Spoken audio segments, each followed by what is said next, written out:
വേനൽക്കാലത്ത് കേരളത്തിൽ ഉണ്ടാകുന്ന ഒരു ഫ്രൂട്ടാണ് ചാമ്പയ്ക്ക അല്ലെങ്കിൽ റോസാപ്പിൾ.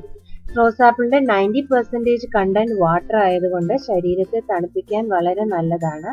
ചെറിയ മധുരവും പുളിയുമുള്ള ചാമ്പയ്ക്ക വെച്ചിട്ട് നല്ല ടേസ്റ്റിയും റിഫ്രഷിംഗുമായിട്ടുള്ള ജ്യൂസ് തയ്യാറാക്കുന്നത് എങ്ങനെയാണെന്ന് നോക്കാം.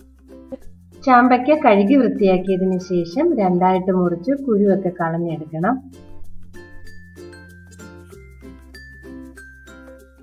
ഇത് 1/2 കിലോ ചാമ്പയ്ക്ക രണ്ടായിട്ട് മുറിച്ചെടുത്തതാണിത്. ജ്യൂസ് ഉണ്ടാക്കാൻ ഇനി വേണ്ടിയത് ഒരു ചെറിയ കഷ്ണം ഇഞ്ചി, ഒരു നാരങ്ങയുടെ നീര്, 4 ടേബിൾ സ്പൂൺ പഞ്ചസാര. ഡയബറ്റിക്സ് കൺട്രോൾ ചെയ്യാൻ ചാമ്പയ്ക്ക നല്ലതാണ്. അതുകൊണ്ട് ഷുഗർ ഉള്ളവർക്ക് ജ്യൂസ് തയ്യാറാക്കുമ്പോൾ മധുരമില്ലാതെ ഉണ്ടാക്കിയെടുക്കാം. ഇനി വേണ്ടത് 1/2 ലിറ്റർ വെള്ളം. ഒരു മിക്സിയുടെ ജാർ എടുത്തതിന് ശേഷം ക്ലീൻ ചെയ്ത് വെച്ചിരിക്കുന്ന ചാമ്പയ്ക്ക, ഇഞ്ചി ചെറിയ കഷ്ണങ്ങളായിട്ട് മുറിച്ചത്, നാരങ്ങയുടെ നീരും ആവശ്യത്തിനുള്ള പഞ്ചസാരയും കൂടി ചേർത്ത് നന്നായിട്ടൊന്ന് അടിച്ചെടുക്കണം.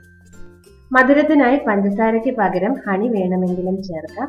ഈ മിക്സിയുടെ ജാറ് മൂടി വെച്ച് അടച്ചതിന് ശേഷം നന്നായിട്ട് 1-2 മിനിറ്റ് അടിച്ചെടുക്കാം. ഇത് നന്നായിട്ട് അടിച്ചെടുത്ത ചാമ്പയ്ക്ക ജ്യൂസാണ്. ഇനി ഇത് അടുപ്പ് വെച്ച് ഇത് നമുക്കൊന്ന് അരിച്ചെടുക്കാം.